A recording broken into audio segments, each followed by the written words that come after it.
మృతుల పునరుత్థానం పొందేవారిలో క్రీస్తు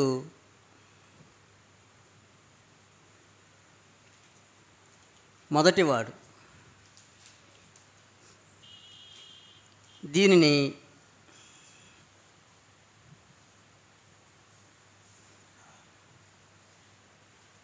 ప్రకటన 4:6లో క్రీస్తు మృతుల పునరుత్థానం పొందేవారిలో మొదటివాడు అగుటి చేత ప్రకటన గ్రంథంలో దీన్ని ఏమన్నాడు? మొదటి పునరుత్థానం అన్నట్టు. ఏ పునరుత్థానం? దేని బట్టి ఇది మొదటి పునరుత్థానం? క్రీస్తుని బట్టి. అప్పుడు ఈ మొదటి పునరుత్థానంలో పాల్గొలవారు, పాలు పొందువారు ఎవరట? ధన్యులు,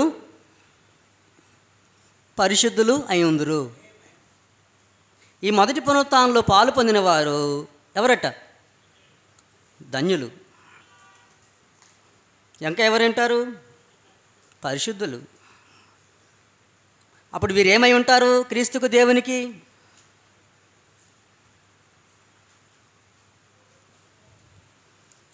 యాజకులు. క్రీస్తుతో పాటు ఏం చేస్తారు? 1000 సంవత్సరాలు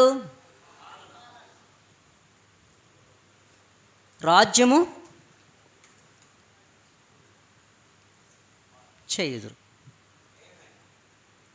అప్పుడు ప్రకటన గ్రంథం 20వ అధ్యాయంలో ఈ మొదటి పునరుత్థానంలో పాల్గొలవారు ధన్యులు, పరిశుద్ధులు. వారు దేవునికి, క్రీస్తుకును యాజకులై 1000 సంవత్సరాలు రాజ్యము చేస్తారు. అర్థమవుతుంది కదండి? అప్పుడు మొదటి పునరుత్థానం ఎక్కడుంది? ఎక్కడ పాలు పొందడం జరుగుతుంది? మొదటి పునరుత్థానంలో పాలు పొందడం ఎక్కడ జరుగుతుంది?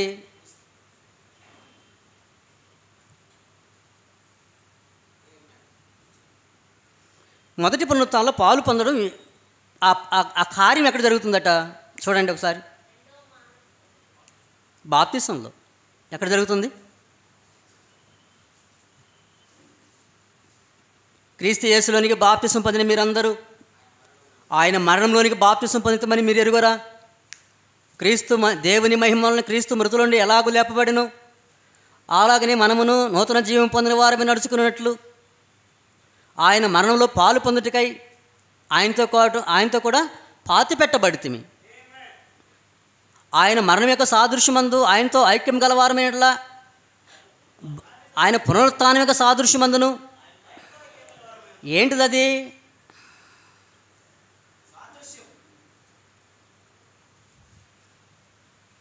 ఆయన పునరుత్థానంలో మొదటి పునరుత్థానంలో పాలు పొందడం ఏంటిది? సాదృశ్యం.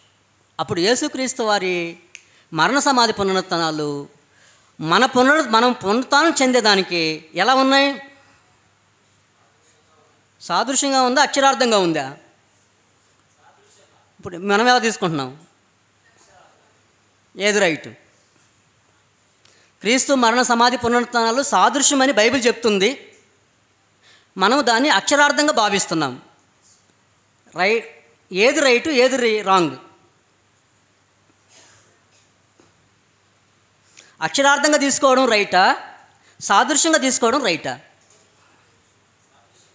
సాదృశ్యంగా తీసుకోవడం రైట్. అదనమాట. యేసుక్రీస్తు నా పాపను కూడా చనిపోయాడు. ఆయన శరీరము నా కొరకు నలగొట్టబడింది. ఆయన శరీరము మళ్ళీ సమాధి చేయబడింది. అదే శరీరంతో మరలా లేచాడు. ఓహో, ఆయన చనిపోవడం నా పాపం కొరకు, నా పాపం కొరకు మళ్ళీ సమాధి చేయబడ్డాడు. నా పాప క్షమాపణ నన్ను బ్రతికించడం కోసం మళ్ళీ లేచాడు. కాబట్టి అది నాకు ఒక సాదృశ్యం. నేను ఎప్పుడైతే ఆయనతో పాటు సమాధి చేయబడి మరణించి సమాధి చేయబడి లేపబడుతున్నానో నేను కూడా పునరుత్థానం చెందుతున్నాను. ఇది మొదటి పునరుత్థానం. ఏ పునరుత్థానం? ఎక్కడ? బాప్తిసంలో. క్రీస్తు మృతుల పునరుత్థానం పొందు వారిలో ఎవరు? మొదటివాడు.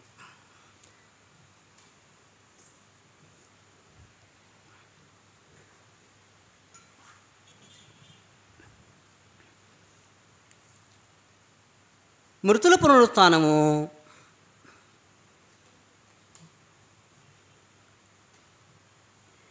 భౌతికమైన శరీరముతో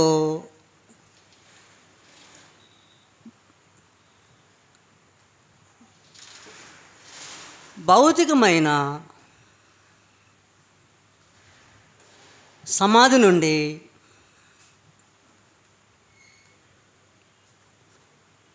లేపబడడం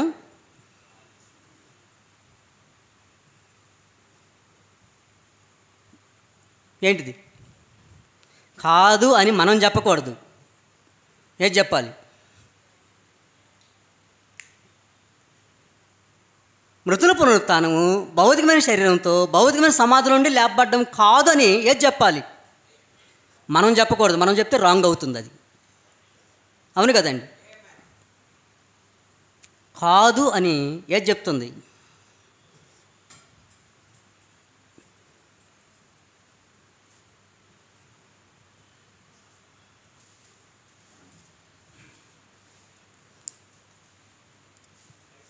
మత్తయి సువార్త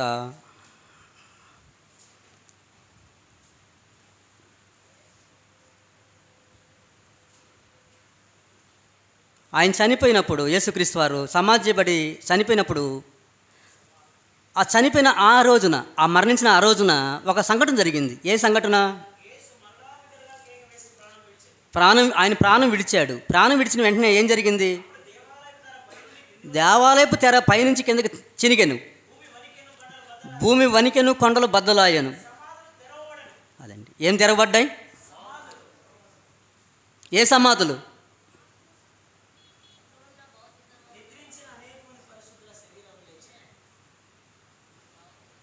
భౌతికమైన సమాధులు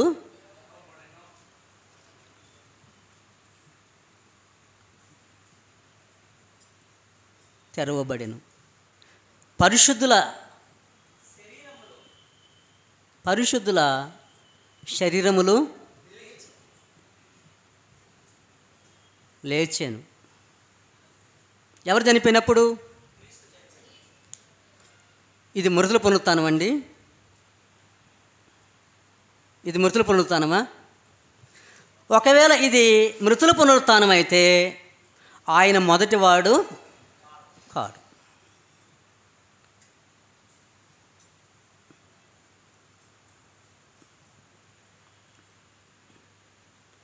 భౌతికమైన శరీరంలోని సమాధి నుంచి బయటకు వచ్చినదే ఇది మృతుల పునరుత్థానం అయితే ఆయన మొదటివాడు కాడు. ఎవరు మొదటివారు అవుతారు? ఆ లేచిన వారే మొదటివారు అవుతారు. అప్పుడు యేసుక్రీస్తు చనిపోయినప్పుడు ఆయన మళ్ళీ లేపబడినప్పుడు జరిగిందా, చనిపోయినప్పుడు జరిగింది? ఇది యేసుక్రీస్తు చనిపోయినప్పుడు జరిగిందా, పునరుత్థానం తర్వాత జరిగిందా? చనిపోయిన దినము జరిగింది. ఏ దినం జరిగింది అది? అప్పుడు ఇంకా ఆయన ఏం కాలేదు. అప్పుడు పునరుత్థానం చంద్రులు ఎవరు? ఆయన మొదటివాడు. అప్పుడు మొదటివాడైతే ఎప్పుడు మొదటివాడు కాకుండా పోతాడు ఆయన? ఇది పునరుత్థానం అయితే అంతే కదా. ఇప్పుడు అందరు ఎదురు చూసేది ఏది? ఇదిగో పరిశుద్ధులు ఏమవుతారు? సమాధిలో నుండి లేస్తారు అనేది కదా ఉద్దేశం. అప్పుడు ఇది మృతుల పునరుత్థానం కాదని మనకు తెలియట్లేదా? తెలుస్తుందో లేదా? ఇది మృతుల పునరుత్థానము కాదు. యేసుక్రీస్తు చనిపోయి తిరిగి లేయడమే మొదటి పునరుత్థానము. అర్థమవుతుందండి? యేసుక్రీస్తు చనిపోయి తిరిగి లేయడమే మొదటి పునరుత్థానం. యేసుక్రీస్తు చనిపోయి తిరిగి లేకముందు ఎవరు లేపబడినా కానీ అది పునరుత్థానము కాదు. ఒకవేళ యేసుక్రీస్తు చనిపోకముందు ఎవరైనా లేపబడితే అది మృతుల పునరుత్థానం కాదు.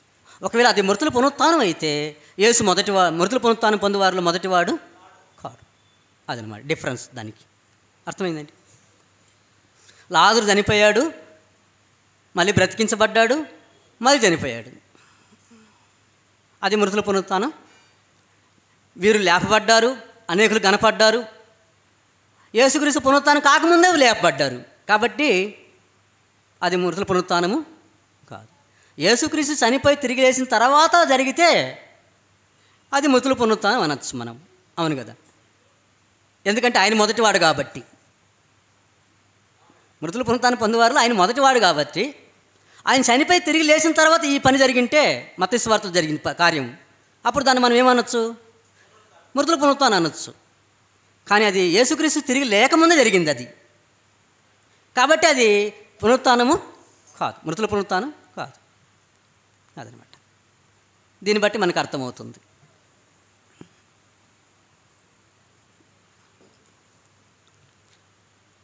మృతుల పునరుత్థానం అనేది దేని బట్టి జరగాలి? నిబంధన బట్టి జరుగుతుంది. ఒకసారి మనం రోమిలకు రాసిన పత్రిక, రోమపత్రిక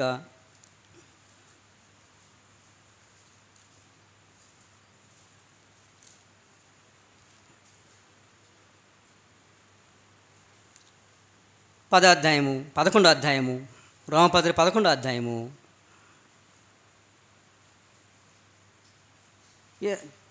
12, 13, 14 చదువుదామండి. రోమపత్రిక 11వ అధ్యాయము 12, 13, 14 వచనాలు.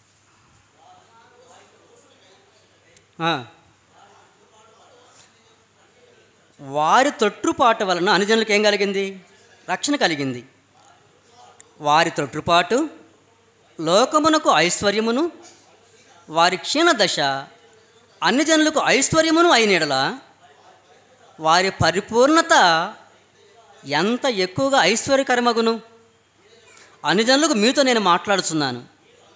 నేను అన్ని జనులకు అపోస్తలునై ఉన్నాను కనుక ఏ విధము చేతనైనను నా రక్త సంబంధులకు రోషం పుట్టించి వారిలో కొందరినైనా రక్షింపవలనని నా పరిచయను గణపరుచుచున్నాను. వారిని విసర్జించుట లోకమును దేవునితో సమాధానపరుచుకునుట అయిన యెడల వారిని చేర్చుకునుట ఏమగును?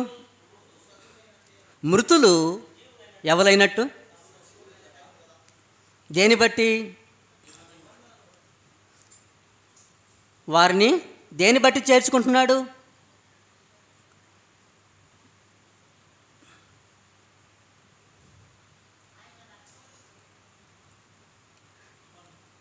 నిబంధన బట్టి. దేని బట్టి? నిబంధన బట్టి వాళ్ళు ఏం చేస్తున్నాడు? దేవుడు చేర్చుకుంటున్నాడు. ఏ నిబంధన? క్రొత్త నిబంధన. క్రొత్త నిబంధన బట్టి వారు చేర్చుకున్నట్లు ఏమగును? మృతులు ఏమయ్యారు?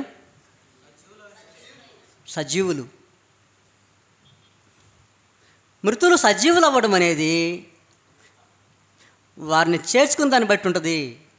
దేని బట్టి చేర్చుకుంటున్నాడు చూద్దాము. అక్కడే 26, 27 వచనాలు. వారు నిబంధనలోనికి ప్రవేశించినప్పుడు, ఎక్కడికి ప్రవేశించేటప్పుడు? నిబంధనలోనికి ప్రవేశించేటప్పుడు విమోచకుడు సియోను నుండి వచ్చి యాకోబుల నుండి భక్తిహీనతను తొలగించును. నేను వారి పాపములను పరిహరించినప్పుడు నా వలన వారికి కలుగు నిబంధన ఇదే అని వ్రాయబడినట్టు ఇశ్రాయేలు ప్రజలందరూ రక్షింపబడుదురు. అదనమాట. దేని బట్టి? అప్పుడు క్రొత్త నిబంధనలో ఎవరిని కూడా చేర్చుకుంటున్నాడు? ఇశ్రాయేలు కూడా చేర్చుకుంటున్నాడు. అంటే వారి తొట్టుపాటు వలన ఎవరికి రక్షణ కలిగింది? అనుజనులకు రక్షణ కలిగింది. అప్పుడు వారిని చేర్చుకోవడం వలన వారు ఇంకా పరిపూర్ణులు అయ్యారు. వారు ఇంకా పరిపూర్ణత చెందారు. వారి క్షీణదశ వీరికి ఐశ్వర్యం అయితే వారి పరిపూర్ణత ఇంకెంత ఎక్కువ పరిపూర్ణత అగును. కాబట్టి మృతులు సజీవులు అవ్వడం అనేది ఇశ్రాయేలుని నిబంధన బట్టి చేర్చుకునే దాన్ని బట్టి ఉంటుంది. ఎవరైతే నిబంధనలోనికి వస్తున్నారో వారు మృతులు సజీవులు అవుతున్నారు, రక్షింపబడి. అది అర్థమవుతుంది కదండి. కాబట్టి మృతుల పునరుత్థానం అనేటువంటిది దేని బట్టి జరగాలి?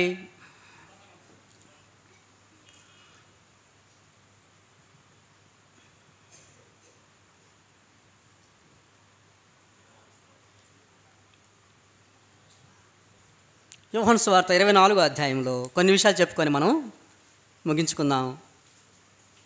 పెద్ద అంశం కాబట్టి రేపు అవకాశం ఉంటే రేపు కూడా మనం మృతుల పునరుత్థానం గురించి కొద్దిగా కంటిన్యూషన్ చేద్దాం.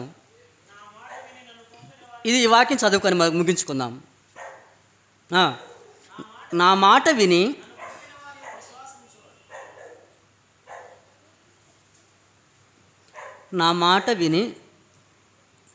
నన్ను పంపినందు విశ్వాసం ఉంచువాడు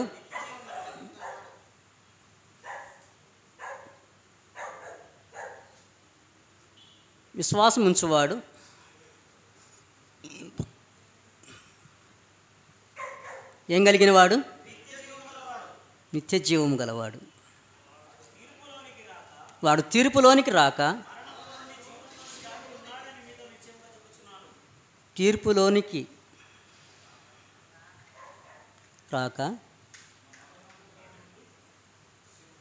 ఏ మరణం? పాప మరణములో నుండి ఎక్కడికి? జీవములోనికి. అదనమాట. అప్పుడు మరణంలో నుండి జీవంలోనికి దాటడమే మృతుల పునరుత్థానం. అదండి. అప్పుడు చెప్పాడు కింద ఏమి చెప్పాడు?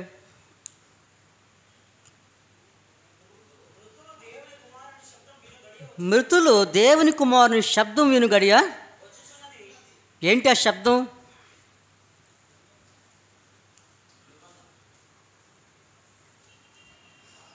ఆయన మాట. శబ్దం అంటే బూర వదించడం కాదు, బూర వదడం కాదు, ఒక విధమైనటువంటి భౌతికమైన శబ్దం రావడం కాదు. ఆయన శబ్దం, ఆయన నిబంధన. ఆయన నిబంధన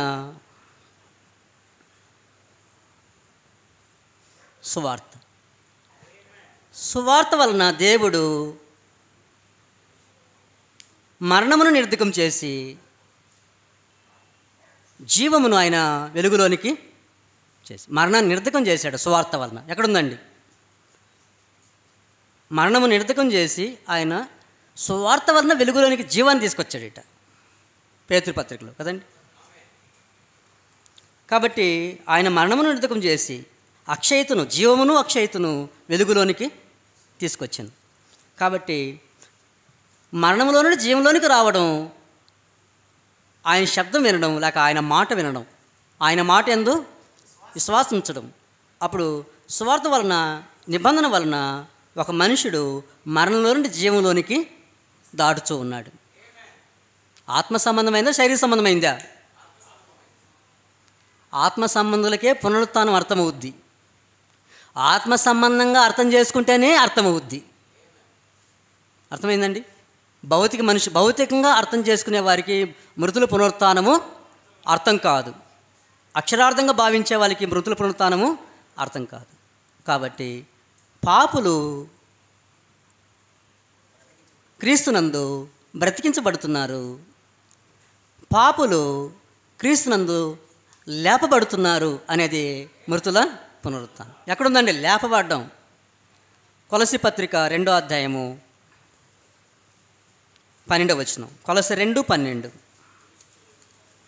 క్రీస్తు యేసులోనికి బాప్తిసం పొందిన మీరు బాప్తిసం వలన ఆయనతో కూడా పాతి పెట్టబడిన వారై ఆయనను మృతుల్లో నుండి లేపిన దేవుని ప్రభావమందు విశ్వసించడం ద్వారా ఆయనతో కూడా లేచితిరి. అక్షరార్థమా, ఆత్మ సంబంధమా? ఇది ఆత్మ సంబంధమైనది అయితే క్రొత్త నిబంధన సంపూర్ణంగా వచ్చినప్పుడు జరిగేది కూడా ఆత్మ సంబంధమైనదే. అర్థమైందండి? క్రొత్త నిబంధన సంపూర్ణ ప్రవేశం జరిగినప్పుడు మరణము మింగివేయబడి, మరణపు ముళ్ళు విరిచివేయబడి ఏమిస్తున్నాడు? జీవాన్ని ఇస్తున్నాడు, నిత్య జీవాన్ని ఇస్తున్నాడు. అలా నిత్య జీవం ఇవ్వడమే మృతుల పునరుత్థానం. ఆ నిత్య జీవాన్ని పొందడానికే వారు సమాధుల నుండి బయటకు వస్తారు. అదనమాట. ఏ సమాధులు? ఏ సమాధులు?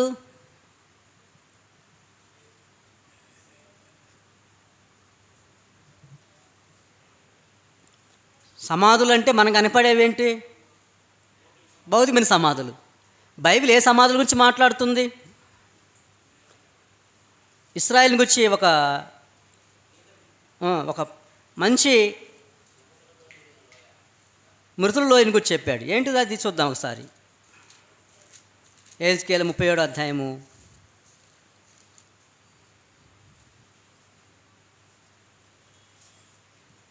1 నుంచి చదివితే, యెహోవా హస్తము నా మీదకి వచ్చెను, నేను ఆత్మవశుడిని ఉండగా యెహోవా నన్ను తోడుకొని పోయి ఎముకలతో నిండి ఉన్న ఒక లోయలో నన్ను దింపెను. ఆయన వాటి మధ్య నన్ను ఇటు అటు నడిపించుండగా ఎముకలు అనేకములు ఆ లోయలో నుండి కనబడెను. అవి కేవలము ఎండిపోయినవి. ఆయన, నరపుత్రుడా, ఎండిపోయిన ఈ ఎముకలు బ్రతకగలవా అని నన్ను అడుగగా, ప్రభువా యెహోవా, అది నీకే తెలియనని నేనంటిని. అందుకు ఆయన ప్రవచనమెత్తి, ఎండిపోయిన ఈ ఎముకలతో ఇట్లనము, ఎండిపోయిన ఎముకలారా, నా యెహోవా మాట ఆలకించుడి. ఈ ఎముకలకు ప్రభువుకు యెహోవా సెలవిచ్చినదేమనగా, మీరు బ్రతుకున్నట్లు నేను మీలోనికి జీవాత్మను రప్పించుచున్నాను. చర్మము కప్పి మీకు నరములనిచ్చి మీ మీద మాంసము పొదిగి చర్మం మీద కప్పెదను. మీలో జీవాత్మనుంచగా మీరు బ్రతుకుదురు. అప్పుడు నేను యెహోవానై ఉన్నానని మీరు తెలుసుకుందురు. ఆయన నాకిచ్చిన ఆజ్ఞ ప్రకారం నేను ప్రవచించుచుండగా గడగడమను ధ్వని ఒకటి పుట్టెను. అప్పుడు ఎముకలు ఒకదానితో ఒకటి కలుసుకొనెను. నేను చూచుండగా నరములను మాంసమును వాటి మీదకి వచ్చెను. వాటిపైన చర్మం కప్పబడెను. అయితే వాటిలో జీవాత్మ ఎంత మాత్రమును లేకపోయాను. అప్పుడు ఆయన, నరపుత్రుడా, జీవాత్మ వచ్చినట్లు ప్రవచించి ఇట్లనము, ప్రభువుకు యెహోవా సెలవిచ్చినదేమనగా, జీవాత్మ నలుదిక్కుల నుండి వచ్చి హతులైన వీరు బ్రతుకున్నట్లు వారి మీద ఊపిరి వీడవుము. ఆయన నాకు ఆజ్ఞాపించినట్లు నేను ప్రవచింపగా జీవాత్మ వారి మీదకి వచ్చాను. వారు సజీవులై లేచి లెక్కింప సఖ్యం కాని మహాసైన్యమై నిలిచిరి. అప్పుడు ఆయన నాతో ఇట్లా, నేను నరపుత్రుడా, ఈ ఎముకలు ఇశ్రాయేల్ అందరినీ సూచించున్నవి. ఎముకలు ఎవరిని సూచిస్తున్నట్ట? అప్పుడు వాళ్ళు బ్రతికున్నారా, చచ్చి ఉన్నారా? ఈ మాట పరిగే సమయానికి ఆ ఇశ్రాయేలు బ్రతికే ఉన్నారా, చనిపోయి ఉన్నారా? బబులోన్లో బ్రతికే ఉన్నారు. ఎలాంటి స్థితిలో ఉన్నారు అక్కడ బబులోన్లో? చచ్చిన స్థితి కదండి. ఆ చచ్చిన స్థితిలో బబులోన్ చక్రవర్తి కింద, నెబుకద్నెజరు కింద పతనమైనటువంటి ఇశ్రాయేల్ని, బానిసత్వం అనిపిస్తున్నటువంటి ఇశ్రాయేల్ని, చచ్చిన స్థితిలో ఉన్నటువంటి వారిని బ్రతికించి యెరూషలేముకి నేను తీసుకొస్తాను. ఏం చేస్తాను? వాళ్ళని మళ్ళీ బ్రతికించి వారి దేశంలోనికి నేను తీసుకొని వస్తాను. యెరూషలేములో వారు మరలా పునరుద్ధరించబడతారు, మరలా బ్రతికించబడతారు. నేను మళ్ళీ వాళ్ళకి జీవాన్ని ఇస్తాను. అప్పుడు నెహెమ్యా నాయకత్వంలో, జెరుబ్బయలు నాయకత్వంలో మళ్ళీ ఎక్కడికి వచ్చారు? మళ్ళీ యెరూషలేముకి వచ్చారు. యెరూషలేముకి వచ్చిన తర్వాత ఎజ్రా నెహెమ్యాల కాలంలో మరలా వాళ్ళకి జీవం వచ్చింది. మళ్ళీ ధర్మశాస్త్రాన్ని చదవడం మొదలుపెట్టారు. మళ్ళీ ధర్మశాస్త్రాన్ని ఆచరించడం మొదలుపెట్టారు. అప్పుడు ఎముకలకు ఏమొచ్చింది? జీవం వచ్చింది. అప్పుడు అంటున్నాడు అనమాట, బతికిన వాళ్ళతో అంటున్నాడు. ఏమంటున్నాడు కింద చూద్దాం. ఏమంటున్నాడు? నా ప్రజలారా, 12వ వచనం, కాబట్టి ప్రవచనమతి ఇట్లనము, ప్రభువుకు యెహోవా సెలవిచ్చినదేమనగా, నా ప్రజలారా, మీరున్న సమాధులను నేను తెరిచెదను. సమాధుల నుండి నేను బయటికి రప్పించి ఇశ్రాయేల్ దేశంలోకి, యెరూషలేములోనికి మిమ్మల్ని నేను నడిపిస్తాను. నా ప్రజలారా, నేను సమాధులను తెరిచి సమాధిలో ఉన్న మిమ్మల్ని బయటికి రప్పించగా నేను యెహోవానై ఉన్నానని తెలుసు. అక్షరార్థమా, ఆత్మీయం? ఇది ఆత్మీయం. అప్పుడు సమాధులు అనే పదం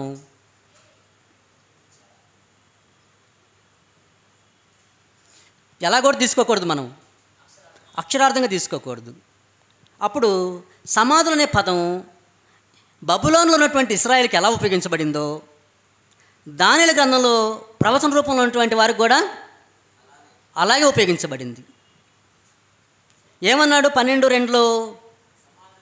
సమాధిలో నిద్రించేవారు అనేకులు లేపబడుదురు. నిజంగా సమాధిలో నిద్రిస్తున్నారండి? నేడు చనిపోయిన వాళ్ళు భౌతికమైన సమాధిలో నిద్రిస్తున్నారా? ఒకవేళ నిద్రిస్తున్నారేమో, అందుకే దెయ్యాలు లేస్తున్నాయి అంటున్నారు వాళ్ళు. అంతే కదండి. చనిపోయిన వాళ్ళు దెయ్యాలై తిరుగుతున్నారంటే వాళ్ళు ఎక్కడుంటారని? సమాధులు అక్కడ పోయి నిద్రిస్తున్నారని. చనిపోయిన వారు దయ్యాలు కారు. కాబట్టి చనిపోయిన వాళ్ళు సమాధుల్లో ఉండరు. ప్రసంగి గ్రంథంలో అన్నాడు, చనిపోయిన వారు మరవబడి ఉన్నారు. సూర్యుని కింద జరిగే వాటిలో దేనికి వారికి వంతు లేదు. వారు భూమి మీద ఇంకా పగ పెట్టుకున్నారు, ప్రేమింపరు. దేని విషయంలో వారికి వంతు లేదు. కాబట్టి చనిపోయిన వారు భూమి మీద ఉండరు. చనిపోయిన వారు దయ్యాలు కారు. మరి సమాధుల్లో ఉంటారా? చనిపోయిన వారు ఉండరు. మరి ఇక్కడ సమాధుల్లో మీరున్న సమాధులను తెరుస్తాను, లేక సమాధిలో ఉన్నవారు అనేకులు మేలుకొంటారంటే అర్థం ఏంటి? ఆత్మీయంగా వారు పాపమని మరణంలో ఉన్నారు. పాపం చేత చచ్చిన స్థితిలో వారు సమాధిలో ఉన్నారు. అప్పుడు ఆ చచ్చిన స్థితిలో ఉన్నటువంటి యూదుల్ని యేసుక్రీస్తు వారు ఏమన్నారు? మీరు సున్నం కొట్టిన సమాధులను పోనినారు. బయట చూస్తే బాగా అలంకారంగా ఉన్నారు, మీరు సజీవంగా కనపడుతున్నారు మనుషులకి, కానీ లోపట చచ్చిన ఎముకలతో చెడు కంపుతో మీరున్నారు అన్నాడు. ఆత్మీయంగానా శారీరకంగానా? అందుకంటున్నాడు, మీ అపరాధం చేతను మీ పాపం చేత మీ చచ్చిన వారై ఉండగా యేసుక్రీస్తు ద్వారా మీరు బ్రతికించబడుతున్నారు. కాబట్టి యేసుక్రీస్తు మృతుల పునరుత్థానం జరిగే సమయంలో క్రీస్తు వచ్చి వారికి ఏమిస్తున్నాడు? నిత్యజీవం ఇస్తున్నాడు.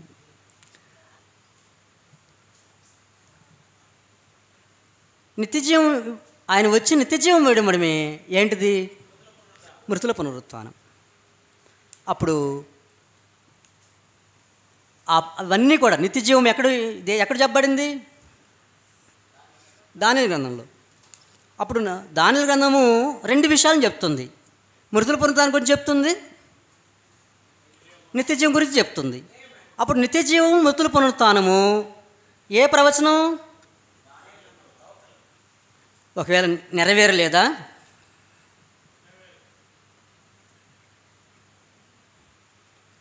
ఇది తెలిస్తే అది తెలుసుద్ది. ఏది తెలిస్తే? నెరవేరిందా లేదా తెలిస్తే మృతుల పునరుత్థానం కూడా మనకి తెలుసు, లేకపోతే తెలియదు.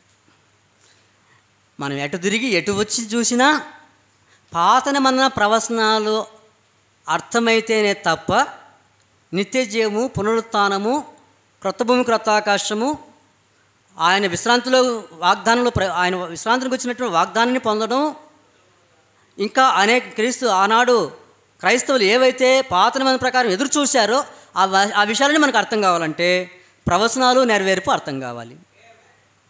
అర్థమైందండి? క్రొత్త నిబంధన అపోస్తలులు ఆనాటి క్రైస్తవులు ఎదురు చూడమని చెప్పిన సంగతులు పాత నిబంధనలోనివా, క్రొత్త నిబంధన ప్రవచనమా? పాత నిబంధనలోనివి కదా. మరి అది క్రొత్త నిబంధన ప్రవచనం ఎలా అవుతుంది? క్రొత్త నిబంధన ప్రవచనాలు ఉన్నాయంటున్నారనమాట కొంతమంది. క్రొత్త నిబంధన ప్రవచనాలు ఉంటే మరి పాత నిబంధన సంగతులు ఎందుకు ఎదురు చూశారు క్రైస్తవులు? ఏమండి కదా. కాబట్టి మనము మృతుల పునరుత్థానం గురించి మాట్లాడుకోవాలంటే అది ఆత్మ సంబంధమైనది. అది మనిషిని పాపం నుండి విడిపించి జీవంలోనికి తీసుకొచ్చేది, పాప మరణం నుండి విడిపించేది, మరణంలో నుండి జీవంలోనికి దాటడం. వాడు తీర్పులోనికి రాక మరణంలో నుండి జీవంలోనికి వస్తున్నాడు. అది మృతుల పునరుత్థానము. మృతుల పునరుత్థానం భౌతికమైనది కాదు, అక్షరార్థమైనది కాదు. మరి రెండో భాగంగా మనము మృతుల పునరుత్థానాన్ని ఇంకా ఎక్కువ సమాచారం ఉంది కాబట్టి రెండో భాగంగా మనము మరొకసారి దాన్ని మొత్తం ఇంకా కంప్లీట్గా తెలుసుకోవడానికి ప్రయత్నం చేద్దాం. ఇప్పటి వరకు శ్రద్ధగా మీరందరూ విన్నందుకు నా హృదయపూర్వక వందనాలు తెలియజేస్తున్నాను. మరి మీకు అర్థమైంది అనుకుంటున్నాను కొంతవరకు. ఎంతవరకు? కొద్దిగైనా అర్థమైంది అనుకుంటున్నాను. ఉద్దేశం, మృతుల పునరుత్థానం యొక్క ఉద్దేశం. మృతుల పునరుత్థానం ఉద్దేశం తెలిస్తే ఇంకా తప్పుగా భావించే అవకాశం ఉండదు, అపార్థం చేసుకునే అవకాశం ఉండదు. కాబట్టి నేడు చాలామంది మృతుల పునరుత్థానం అక్షరార్థంగా తీసుకుంటున్నారు. అలా తీసుకోవడం బైబిల్ అంగీకరించదు. బైబిల్ దాన్ని వ్యతిరేకిస్తుంది. ఎందుకంటే మృతుల పునరుత్థానం యొక్క ఉద్దేశం వేరు. అలా తెలుసుకోవడం మనం ప్రయత్నం చేద్దాం. శ్రద్ధగా మీరందరూ విన్నందుకు నా హృదయపూర్వక వందనాలు తెలియజేస్తూ ముగిస్తున్నాను. అందరికీ వందనాలు.